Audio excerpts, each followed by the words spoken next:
좋으신 하나님 아버지, 세상 욕심 즐거움에 매여 교만과 불순종으로 늘 실패하는 죄인을 다시금 불러주시니 감사합니다.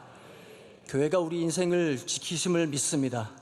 주일 성수하게 하여 주옵소서. 당장에 기도 응답 없다고 내 생각대로 하나님을 재단하고 낙심 절망하는 내 생각 다 내려놓고 예배하는 가운데 높으신 주님의 은혜를 맛보게 하여 주옵소서. 잠들고 병든 믿음, 시험든 믿음, 주님 사랑으로, 교회 사랑으로 모두 이겨내고 잘 될 줄 믿습니다. 하나님 의지합니다. 주님의 종 담임 목사님을 신뢰합니다. 들소에 뿔같이 힘있게 하시고 사모님과 자녀들 복된 은혜 주옵소서. 원로 목사님 비전 선교와 군 선교 은혜 주시고 사모님과 자녀 손 만대의 은혜를 주옵소서. 교회를 위해 해외 선교, 방송 선교, 학원 선교, 병원 선교, 교도소 선교 잘 감당케 하시니 감사합니다. 교회만이 세상의 희망임을 믿습니다. 우리 모두 담임 목사님 중심으로 교회에 딱 붙게 하여 주옵소서. 3월 특별 새벽 집회 이후로도 큰 은혜 받게 하시고 주일과 매일 새벽 꿀 같은 말씀으로 먹여주시니 감사합니다. 피택 훈련 통해서 충성된 일꾼 길러주시고 담임 목사님 새 힘 더하여 주옵소서. 예수님 이름으로 기도드리옵나이다. 아멘. 오늘 우리에게 주시는 하나님의 말씀은 신약성경 사도행전 19장 8절에서 12절까지의 말씀입니다. 신약성경 사도행전 19장 8절에서 12절까지 말씀을 교독하겠습니다.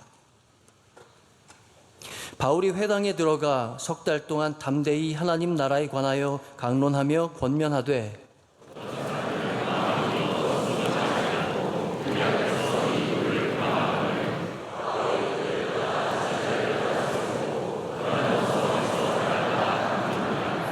두 해 동안 이같이 하니 아시아에 사는 자는 유대인이나 헬라인이나 다 주의 말씀을 듣더라.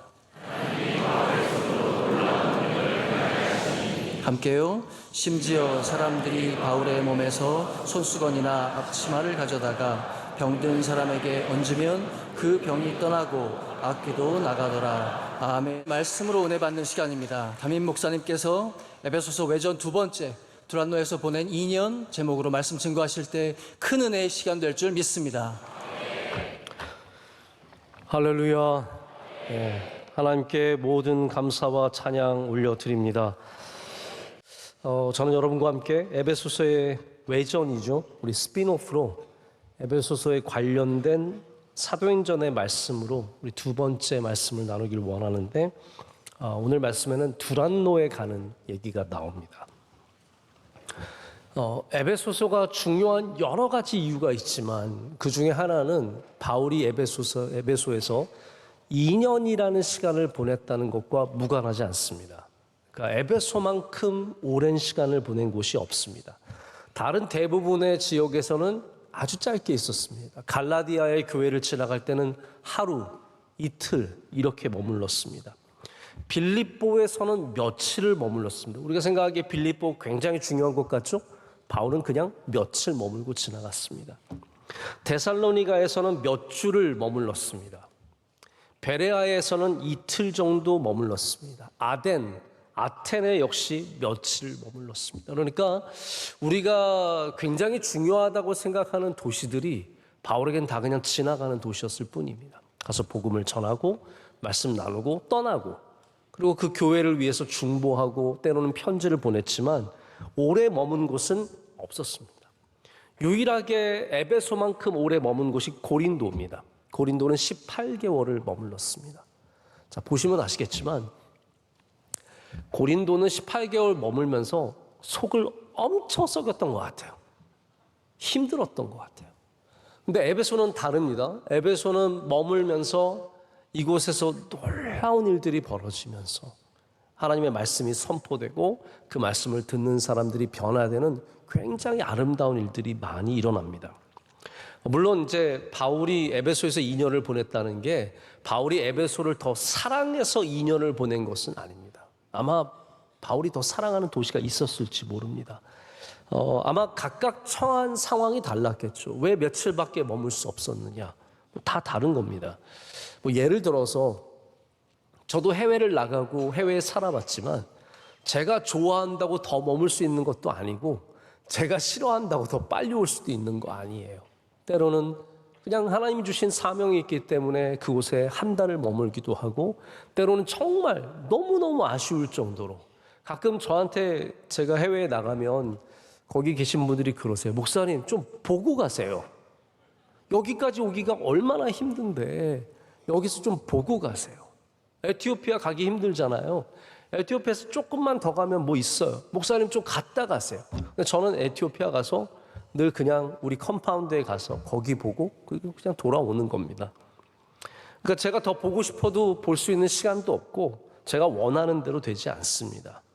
제가 미국에 살 때는 저는 뉴저지에서 고등학교 그리고 대학원 생활을 보냈기 때문에 꽤 길게 살았습니다. 아마 따져보면 한 8년 정도 산 것 같아요. 매사추세츠에서는 제가 대학교를 다녔기 때문에 한 4년 정도 살았습니다. 그러면 제가 뉴저지를 더 좋아하니까 뉴저지에 오래 살았을까요?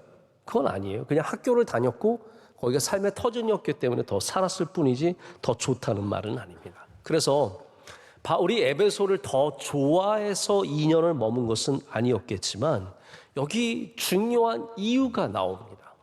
왜 2년을 머물 수 있었느냐? 제가 보기에는 두란노라고 하는 이 서원, 이 강당이 있었기 때문에 바울이 2년간 머물 수 있는 그러한 환경이 형성이 된 겁니다. 여러분 두란노 아시죠? 네, 두란노 우리나라에 유명하잖아요. 두란노 서점 유명하잖아요. 두란노 출판사 유명하잖아요. 아마 그 출판사를 지으실 때 여기가 서원이라고 하는 그런 이름 때문에 가져오셨을 거예요. 근데 저는 두란노라는 이름 자체는 그렇게 굉장히 성경적인 이름은 아니라고 생각해요. 왜냐하면 이 두란노를 헬라어로 보면 티라누스라고 합니다. 제가 발음 잘했죠? 네. 두란노가 미국에 가서 Do you know 두란노? 그러면 I don't know 그래요. 두란노 몰라요. 티라누스. 티라누스의 티란이라는 말은 여러분께서 뭐 영어를 공부해 보신 분들은 알겠지만 tyrant라고 하는 폭군이라는 의미를 갖고 있습니다. 그래서 이렇게 폭군의 정치, 독재의 정치를 하는 사람은 tyrant라고 불러요. 그렇기 때문에 이 두란노의 tyrant이라고 하는 단어 자체가 폭군적인 의미를 갖고 있고 굉장히 센 주권을 갖고 있는 강력한 지도자를 상징하는 말이었기 때문에 아마도 로마 황제를 숭배한다든지 아니면 훌륭한 장군들을 기리면서 만든 서원일 겁니다. 여기 강당이에요. 그래서 오전에는 이 강당의 목적대로 쓰고 그 다음엔 이 강당을 다른 사람들이 쓸 수 있도록 열어줬는데 바울이 무려 여기서 2년 동안 오늘 말씀은 매일 강론하였더라라고 되어 있어요. 바울은 이 두란노를 통해서 하나님의 말씀을 많은 그리스도인들, 특별히 고린도부터 시작되는 활짝 이방인을 향해서 열리는 복음의 말씀을 많은 사람들에게 전할 수 있었기 때문에 이 에베소의 삶을 귀하게 여겼어요. 그래서 만약에 이 아데미로 인해서 아데미 은장색으로 인해서 폭동이 일어나고 소요가 일어나지 않았다면 어쩌면 바울은 여기서 훨씬 더 목회를 했을지 모릅니다. 3년, 4년, 5년도 할 수 있는 그만한 귀한 환경을 하나님께서 허락해 주신 거죠. 자, 그런데 우리는 이 두란노에서 머문 2년을 통해서 오늘 좀 두 가지를 생각해 보기를 원합니다. 저는 개인적으로 오늘 말씀에 간증이 있어요. 왜냐하면 제가 오늘 설교를 준비를 하면서 제가 우리 비서 목사님한테 목사님 저는 5분은 못 들어갈 것 같습니다. 제가 몸도 이렇게 아직까지 완벽하게 낫지 않았고 저녁 예배 말씀 준비가 힘들어서 5분은 못 들어갈 것 같습니다. 그러니까 4부 예배를 틀어주세요 하고 잠깐 쉬었어요. 근데 잠을 자는데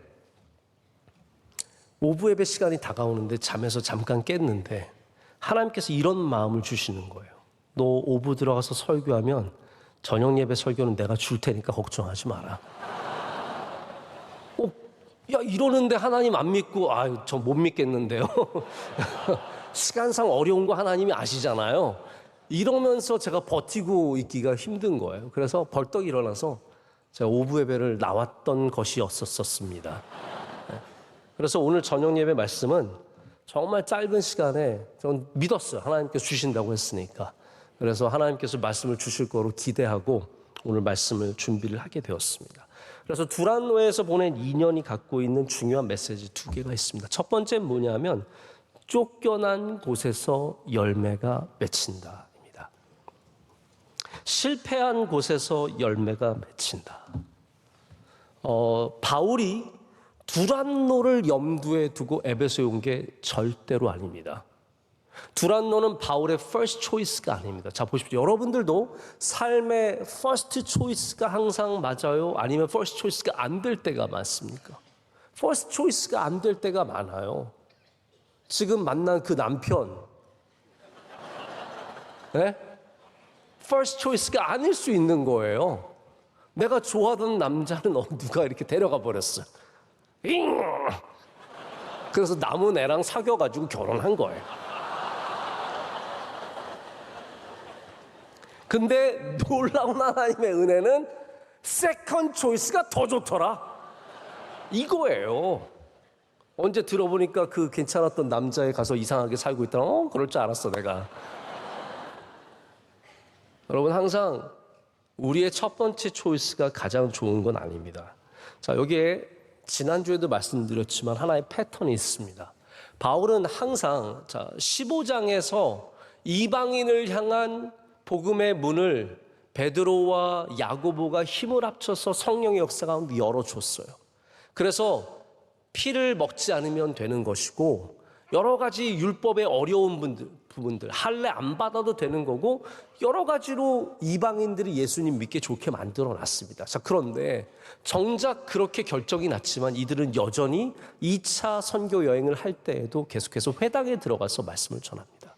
유대인들을 대상으로 말씀을 전하는 거예요. 아직까지 이방인을 대상으로 말씀을 전하지 못하는 거예요. 그런데 하나님께서는 자꾸 그러니까 회당에서 문제가 생기게 해요. 여러분, 그래서 문제는 하나님이 역사하시는 방식입니다. 문제가 다 나쁜 게 아닙니다. 우리는 회당에서 쫓겨나면 쫓겨났네, 어쩌다 그랬어, 너무 힘들었겠다, 이것만 생각하잖아요. 근데 회당에서 쫓겨났기 때문에 두란노로 가게 되었고 두란노로 갔기 때문에 이방인들이 말씀을 듣게 된 거예요. 이게 하나님께서 역사하시는 방식이라는 겁니다. 고린도에서 그래서 똑같은 패턴이 있었는데 회당에서 말씀을 전할 때 또 소동이 일어나고 사람들이 비방하고 그랬기 때문에 바울은 쫓겨나서 디도 유스도라고 하는 사람의 집에 가서, 다시 말해서 이방인이잖아요. 여러분, 디도는 티투스, 로마식 이름이에요. 이러한 사람의 집에 가서 말씀을 전하게 되면서 고린도에서도 이방인을 향한 문이 열렸던 거예요. 항상 우리가 맞는 실패와 우리가 맞는 어려움들이 하나님이 열어주신 새로운 길들이 됩니다. 이게 오늘 낮의 말씀과 굉장히 연결되는 부분이죠. 여기 게다가 비방을 당하잖아요. 여러분, 목회자가 비방을 당하면 얼마나 어렵습니까? 자, 그런데 비방을 당했기 때문에 바울이 뭘 했을까요? 화냈을까요? 여러분, 이거 참 굉장히 중요한 얘기인 것 같아요. 저 이걸 생각해보면서 되게 은혜를 많이 받았는데, 우리는 비방을 당했기 때문에 어려운 것만 생각하는데 바울이 비방을 당했기 때문에 그의 신학이 발전한 겁니다. 그렇지 않을까요?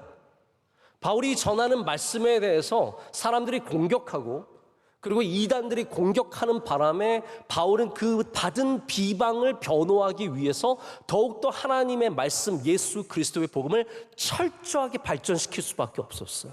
그래서 그 비방을 통해서 바울의 수많은 서신들이 쓰여진 겁니다. 여러분, 고린도 전서 보세요. 다 그거 비방당한 것 때문에 쓴 거 아닙니까? 이런 수많은 비방과 어려움들이 절대로 우리에게 그냥 고난만이 아닙니다. 하나님의 역사가 이루어지는 일들입니다. 그래서 여기 에베소 와서도 처음 3달은 잘 됐어요.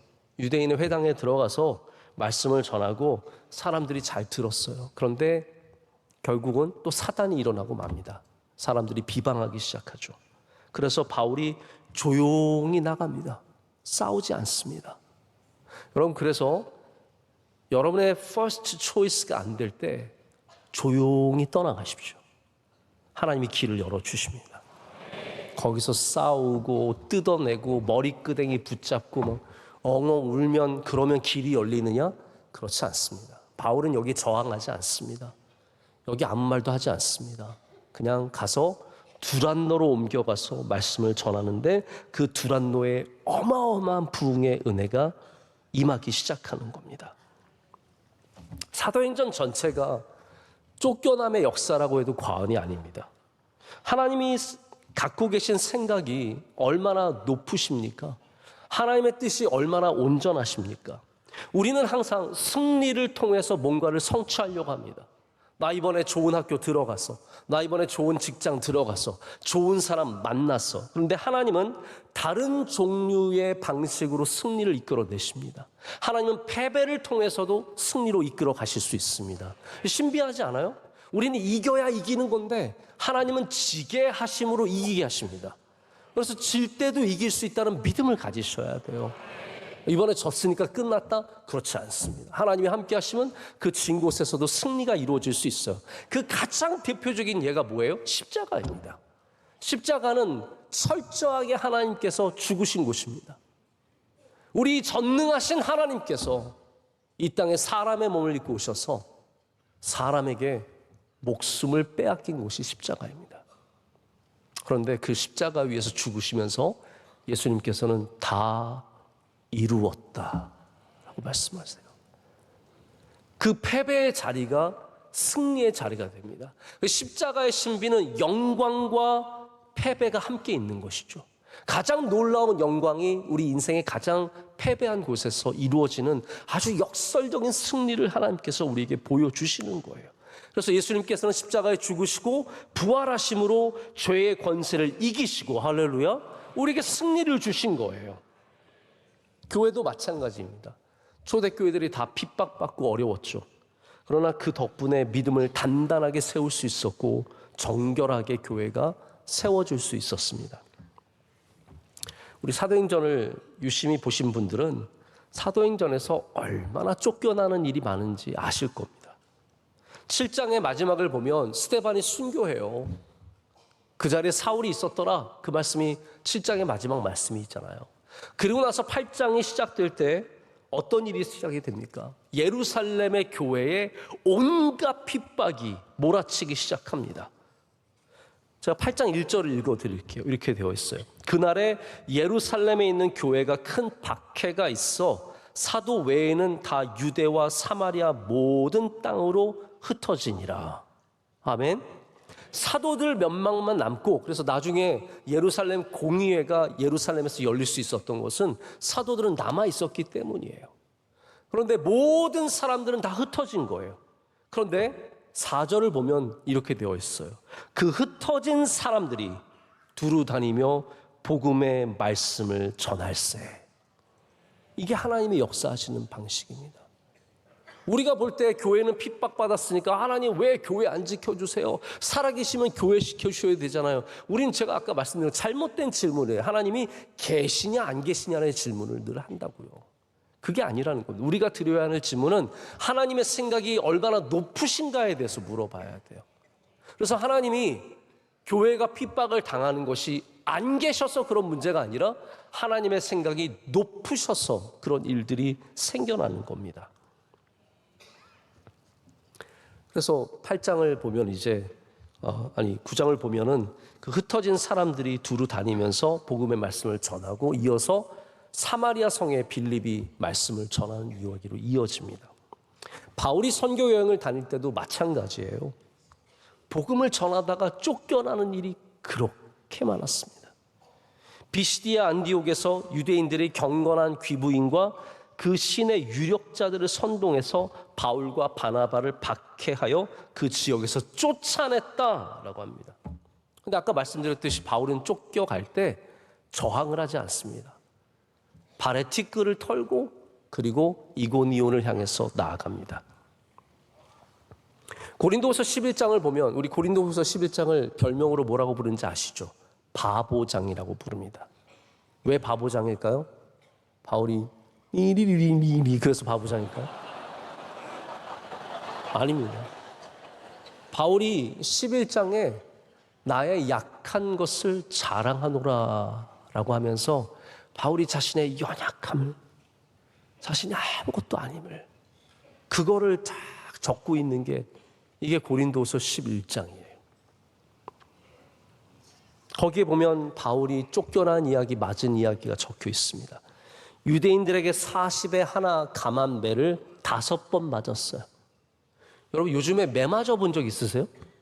우리나라 매가 없어졌어요. 매를 다시 부활하라. 우리는 맞았는데 우리 애들은 안 맞아서 억울하잖아요. 저도 매. 네? 네. 네. 태형을 3번 당했어요. 자, 태형과 유대인에게 40에 하나 감한 매가 뭐가 다를까요? 태형은 로마인들이 쇠꼬챙이를 달고 때리는 게 태형입니다. 채찍질과 같은 거죠. 이거는 끔찍한 거예요. 이걸 3번이나 당했습니다. 유대인들은 그래도 그냥 매를 때리는 거예요. 사람들 앞에 세워놓고 공중에서 많은 사람들이 보는 가운데, 여러분 남자가, 성인 남자가 공중에서 이렇게 맞는 것은 비참해지는 겁니다. 한 번 돌로 맞고, 제가 지난번에도 돌에 맞은 이야기를 한번 설교한 적이 있는데, 돌에 맞은 이야기 보면 진짜 기가 막힙니다. 제가 지금 머리에서 떠오르는 대로 기억해 보자면, 바울이 복음 전하다가 사람들이 신성모독이라 해서 돌 던졌어요. 그래서 죽은 줄 알았어요. 그 정도로 맞았다고요. 그래서 그 시신이라고 생각하는 바울을 성 밖에 갖다 버립니다. 보통 쓰레기장이 성 밖에 있어요. 그래서 예수님 그 흰놈의 골짜기, 그쪽이 쓰레기장이 되었기 때문에 예수님께서 나중에 게헨나라고 부르시는, 지옥이라고 부르시는 곳이 바로 그 예루살렘의 우편 그 골짜기예요. 성 밖에 쓰레기장이 있는 거예요.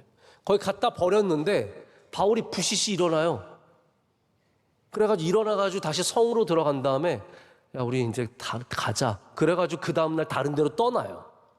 여러분 이게 기가 막힌 일이죠. 돌에 맞아 죽을 뻔한 사람이 다시 일어나서 그 다음날 떠나갑니다. 이게 바울이 살았던 삶입니다. 근데 이렇게 쫓겨가는 가운데 계속해서 그리스도의 복음이 전진해 갑니다. 자, 오늘 낮에도 다시 말씀드리지만 우리는 하나님의 생각이 우리의 생각보다 높으시다는 말씀을 들었습니다. 우리의 생각으로는 비단길 깔아놓고 복음 전하면 그러면 참 좋겠다라고 생각하지만 하나님의 생각은 우리의 생각과 다르신 거예요. 우리의 생각에는 이렇게 좋은 교회들 다 전 세계에 세우고 다 같이 편하게 예배 드리고 이러면 좋겠다 싶지만 아닙니다. 하나님은 오히려 그리스도인으로 때로는 고난의 예배를 드리게 하세요. 눈물의 예배를 드리게 하세요. 가장 비천한 곳에서 예배 드리게 하시는데 그 일을 통해서 오히려 복음이 앞으로 전진해 가게 하십니다. 회당에서 쫓겨나고 길거리에서 쫓겨나고 에베소에서도 이렇게 처음에 쫓겨나지만 하나님께서는 바울로 계속해서 복음을 전하는 일을 감당하게 하십니다. 여러분 쫓겨나서 잘된 교회가 어디 있는지 아십니까? 우리 교회예요. 우리 교회예요. 명성교회 우리 특별히 청년들은 정체성을 아셔야 돼요. 우리는 쫓겨나서 세운 교회예요. 그게 하나님이 역사하시는 방식이에요. 최고의 사람들이 모여서 우리가 하면은 다 잘할 수 있어. 그래서 최고의 엘리트들을 모아서 멋지게 시작한 교회가 아니에요. 우리 교회는 원로 목사님께서 저 하남 망월동에 있는 교회에서, 해양교회에서 공장교회예요. 여공들이 나오고 그 옆에 있는 주민들이 나오던 교회. 저도 너무 생생하게 기억하죠. 여공 누나들이랑 많이 놀았습니다. 저를 엄청 예뻐해 줬어요. 같이 목욕도 했어요. 근데 그 공장에 문제가 생기고 어마어마하게 원로 목사님을 핍박하기 시작했습니다. 밤마다 사람들이 모여서 그 다 들리는 방 옆에서 원로 목사님을 욕하고 계속 스트레스를 주는 거예요. 심지어는 그 공장에 살인 사건이 일어나면서 그 시신을 계속 전시하면서 그 안에서 어마어마한 영적인 싸움이 일어나고 있는 곳에서 원로 목사님이 버티시다가 결국은 쫓겨났어요. 근데 원로 목사님께서 간증하신 바가 있지만 쫓겨나가실 때 너무나 비참하고 너무나 억울하고 너무나 괴롭게 쫓겨났지만 원로 목사님이 가시면서 하나님 주신 마음이 있었대요. 너 인사 잘하고 가라. 너 인사 잘하고 가라. 그래서 나오실 때 그 공장주에게 장로님 그동안 감사했습니다. 그러고 나오셨다는 거예요. 그래서 갈 데가 없어서 우리가 많은 것을 고민하다가 우리가가 아니죠. 원로 목사님이 많은 것을 고민하다가 정말 그래도 교회 하나 시작할 수 있는 곳이 여기 명일동 사거리 종점 앞 건물이었기 때문에 거기서 2층에서 시작한 겁니다. 저는 저희 집 교회 겸 저희 집 겸 사무실 겸 이런 곳에서 크면서 저희 창문을 열면 맞은편에서 손짜장 하신 아저씨가 보였어요. 저는 마음속에 저 짜장면 한 그릇 먹으면 참 소원이 없겠다. 그러면서 컸어요. 여러분 그게 우리 교회입니다. 근데 하나님께서 쫓겨나게 하심으로 더 높으신 생각으로 이 땅에 이 교회를 세우시고 우리 교회로 그게 우리 잘 먹고 잘 살게 하기 위해서가 아닙니다. 우리 교회로 하나님의 복음을 전하고 선교의 사명을 감당하고 이웃사랑의 사명을 감당하게 하셨다는 겁니다. 바울이 싸우지 않았습니다.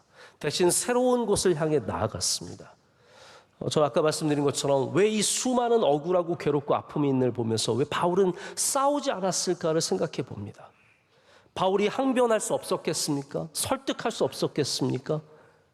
그가 복음을 들고 싸우지 왜 않았겠습니까? 그도 어쩔 때는 정말로 대항해야 할 때는 그런 싸움을 했습니다. 하지만 대부분 바울이 싸우지 않았던 것은 저는 그렇게 생각해요. 하나님의 높으신 뜻을 신뢰했기 때문에. 여러분 우리가 실패하는 자리에 하나님의 뜻이 있음을 기억하셔야 합니다. 두 번째 우리는 그렇기 때문에 부름받은 자리에서 성실하게 행해야 합니다. 두 번째라고 해서 똑같이 이렇게 긴 게 아닙니다. 자, 바로 마칠 건데 에베소 두란노에서 보내는 이 2년의 시간이 바울에게 휴가였을까요? 아니죠. 2년 동안 바울은 두란노에서 날마다 하나님의 말씀을 전했습니다. 그리고 이런 바울의 성실함은 놀라운 부흥으로 이어졌습니다. 여러분 부흥의 공식은 없어요. 그러나 성실함이 빠질 수는 없습니다. 어떻게 하면 부흥한다 이러한 완벽한 포뮬라는 없습니다. 그러나 성실함은 빠져서는 안 됩니다. 여러분 성공한 분들 보십시오. 정말로 진정으로 잘된 분들 보면 성실함이 없는 분들이 거의 없습니다. 우리 교회 안에서도 잘 섬기시는 분들 공통점이 뭐냐면 성실하다는 거예요. 바울이 하나님이 보내주신 곳에서 성실했습니다. 그리고 성실함이 부흥으로 이어졌습니다. 유대인이나 헬라인이나 다 함께 이 복음의 역사에 참여하게 되는 놀라운 역사가 일어납니다. 여러분 성실함은 남에게만 영향을 미치는 게 아니에요. 성실함은 나에게도 영향을 미칩니다. 내 스스로에게 많은 영향을 미칩니다. 내가 회사에서 열심히 일하면 우리 회사가 부자가 되는 게 아니라 여러분이 잘 되는 거예요. 내가 성실하게 살면 내가 있는 곳이 복 받는 것이 아니라 내가 복을 받게 되어 있습니다. 나무가 여러분 어떤 나무든 정상적인 나무는 양방향으로 자랍니다. 한 방향으로만 자라는 나무는 없습니다. 위로 자라는 나무는 반드시 아래로도 자라고 있습니다. 뿌리가 자라고 있는 거죠. 성실함의 열매는 그렇습니다. 성실함은 우리로 하여금 양방향의 복을 얻게 해요. 내가 속한 곳도 복을 받지만 나도 복을 받는 것이 성실함입니다. 여기 바울이 2년 동안 매일같이 강론했다는 것을 생각해 보십시오. 그 성실함이 바로 이 부흥의 역사가 이루어질 뿐만 아니라 여기 적혀 있진 않지만 바울에게 얼마나 큰 성장이 되었을지를 생각해 보시라는 거예요. 나중에 이 에베소서를 쓰지 않습니까? 에베소에게 보내는 편지는 지금까지 많은 목회자들과 신학자들에게 가장 사랑받는 성경책 중에 하나가 되었습니다. 알려지기는 장깔뱅이 가장 사랑했던 서신서다라고 말을 하고, 또 많은 신학자들이 가장 아름다운 서신서다라고 얘기하는 것이 에베소서입니다. 제가 그 생각을 해봤어요. 제가 이 이야기만 드리고 말씀을 맺을 건데, 바울이 지금까지 얼마나 많이 돌아다녔습니까? 계속 이틀 머물고 3일 머물고 일주일 머물고 또 다시 짐을 싸서 옮겨가고. 그럼 바울이 제대로 하나님의 말씀을 연구할 시간이 언제 있겠었겠어요? 근데 하나님께서 바울이 회당에서 쫓겨나게 하심으로 이 두란노에 가게 하셔서 무려 2년 동안이나 오직 하나님의 말씀을 연구할 수 있는 시간을 주신 거예요. 이게 얼마나 귀한 시간입니까? 그래서 하나님께서 여러분 만약에 놀게 하실 때는, 만약에 여러분으로 어려운 일을 당하게 하셔서 쉬게 하실 때는 그게 여러분에게 성장의 시간을 주셨다는 것을 아셔야 돼요. 그 시간을 헛되이 보내서는 안 됩니다. 잘 보내야 돼요. 바울이 2년 동안 하나님의 말씀에, 예수 그리스도의 복음의 그 연구에 집중하면서 그 신학을 발전시킬 수 있는 저는 귀한 시간이 분명히 되었을 것이다. 그렇기 때문에 나중에 에베소서가 나오는 것이고 고린도전후서도 나오는 것이고 수많은 정말 하나님의 영광이 가득한 임재하는 그런 말씀이 나오지 않았겠습니까? 다 그게 어디서 시작이 되었습니까? 실패의 자리에서 시작이 되는 겁니다. 어려움의 자리에서, 쫓겨난 자리에서, 우리의 생각과 다른 자리에서 하나님이 역사하실 때 우리는 그 자리가 우리에게 아래로 자랄 수 있는, 남들이 볼 수 없지만 우리가 깊어질 수 있는 은혜를 누리는 자리임을 꼭 기억하시길 축복합니다. 여러분에게도 두란노의 인연이 있으실 텐데, 어떤 두란노의 인연을 만나실지라도 그 한 발 후퇴한 자리에서, 한 발 물러선 자리에서, 옆으로 빠져있는 자리에서, 뭐 교회를 섬기다가도 어떻게 보면 우리 흔히 시장말로 가장 좋은 자리에서 내려와야 할 때도 있습니다. 남들이 별로 축하해주지 않는 자리로 가야 될 때도 있습니다. 세상에서도 잘 나가다가 이제는 좀 뒤로 물러서야 할 때가 있습니다. 여러분, 그때 거기에도 하나님의 은혜가 있음을 잊지 마시길 축복합니다. 그 두란노에서 여러분이 성실하게 하나님을 붙잡고 살아가신다면 그 자리가 우리에게 영광의 자리로 변화되게 되고 부흥과 발전이 있는 그런 양방향의 성장이 있는 그런 귀한 자리 될 줄로 믿습니다.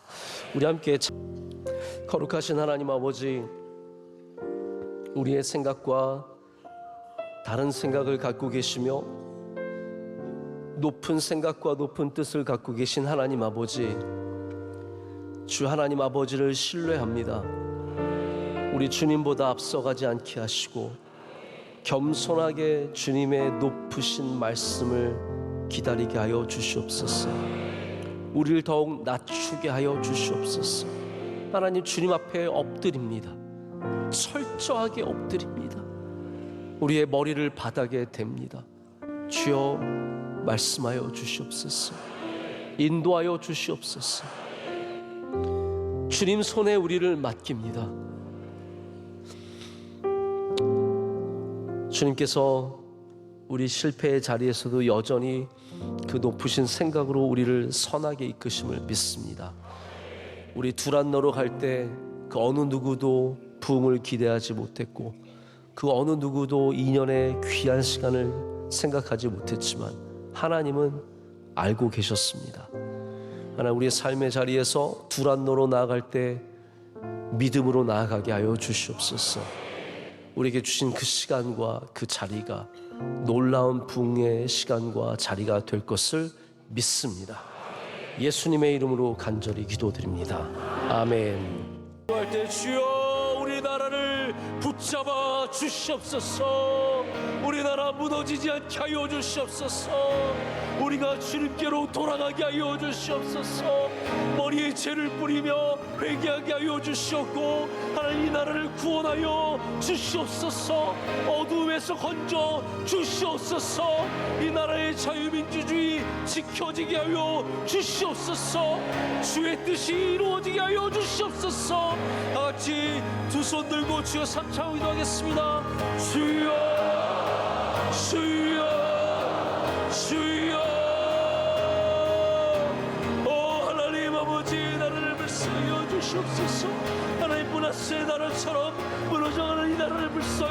주시옵소서. 애국과 시리아 사이에서 헤매며 상수리나무 아래로 산당을 짓고 하나님 불 아래로 아들을 보내는 이 배역한 나라를 용서하여 주시옵소서.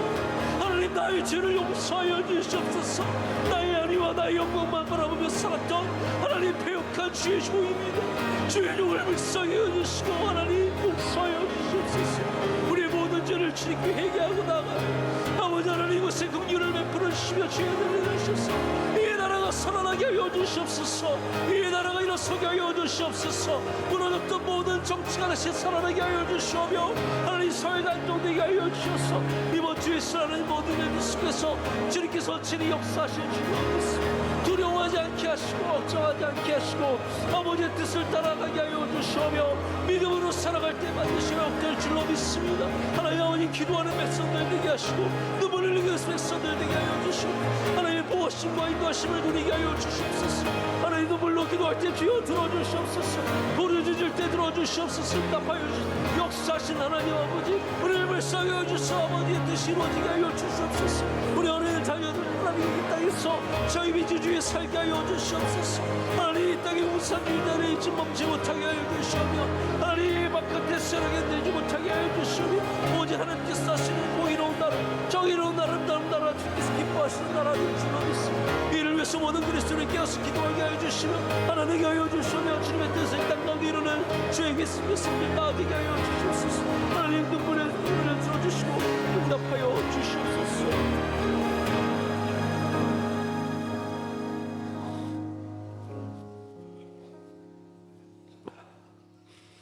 선하신 하나님 아버지,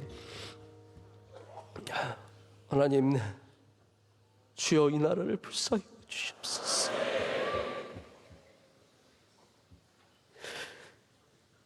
아버지 하나님, 우리가 우상을 숭배하고 하나님 온전히 섬기지 못했습니다.